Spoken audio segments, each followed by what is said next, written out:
Our next presenter said he's a computational astrophysicist working on simulations, analysis, and visualization.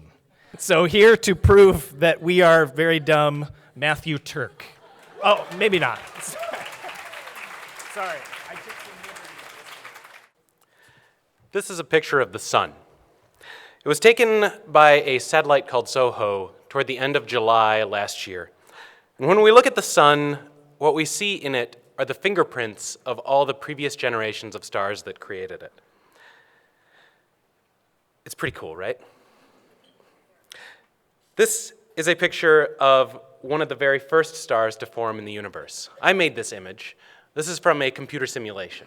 This is something that I study, and it's what I've worked on for a very long time, and it's something that I'm passionate about and that I believe in. In order to study these, which are inaccessible to telescopes, we actually have to utilize supercomputing systems. This is one of the supercomputers that's located here at the University of Illinois. Well, actually, this is a building. But inside that building is a supercomputer called Blue Waters. To run a simulation like that, we actually start out by generating some type of random version of the universe, and then evolving that random version of the universe according to what we know about how gravity works, how hydrodynamics work, about how atoms ionize and collide. This is a screenshot from my desktop 2 weeks ago. When I started graduate school 12 years ago, I started using, well, I've done graduate school now. We utilize a simulation code that generates copious amounts of data that tell a story that personally, when we analyze and visualize the way that we normally would, makes me feel very lonely. This is the story that it tells when you use some types of techniques. And this made me feel very lonely.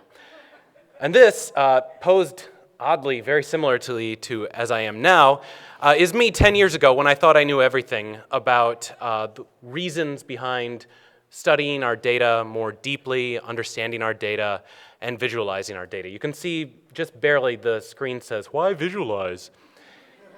And what I thought that meant at the time was, why not just look at the data? Because you can look at something and then you can convince yourself that you understand it, and then that's pretty much it, right? You look at it, but you don't ask it to tell you a story. You don't ask it to tell you how you feel when you look at it or what it means.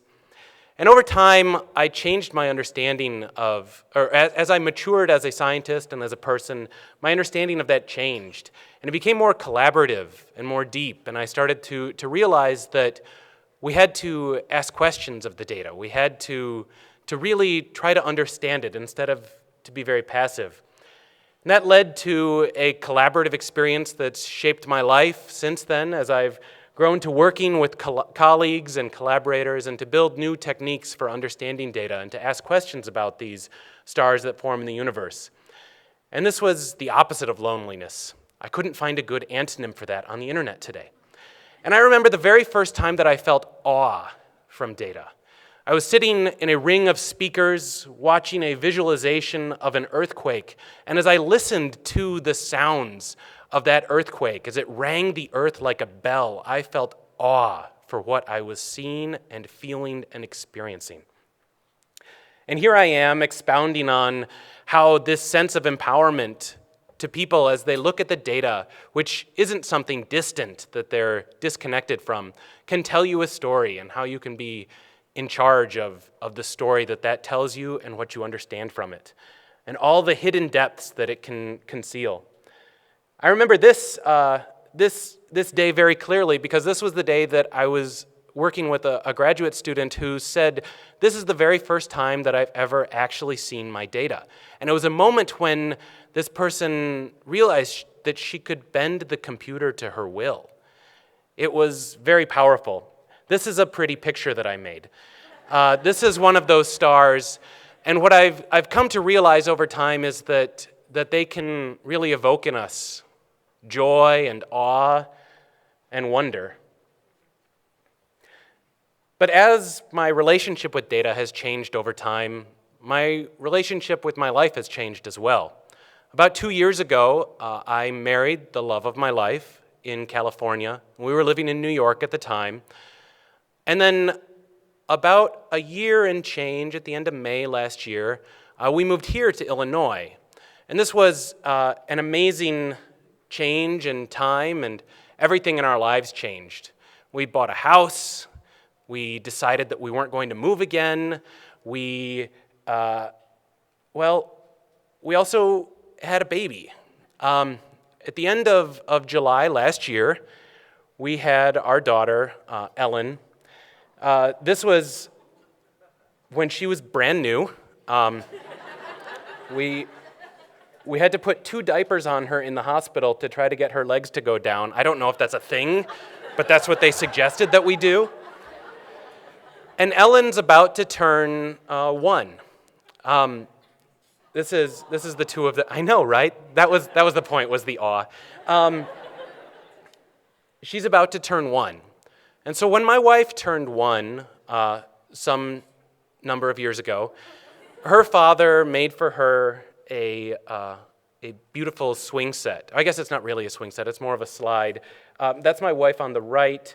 If you know who the kid on the left is, please come find me afterwards. We have no idea. He made it out of wood because that was what he crafted. That was his craft. I don't know the first thing about wood. I've never even seen a welding torch. But I do know that when we form stars in these simulations, we actually start with a random number. And what we do is we generate a universe from that random number. And so for my daughter's first birthday, which is coming up very soon, instead of forming her from the star stuff, I've decided that I will be forming a star from her and using her as the random seed. And we're just beginning that now. But this is the first time that I've ever seen data and felt love. So thank you very much.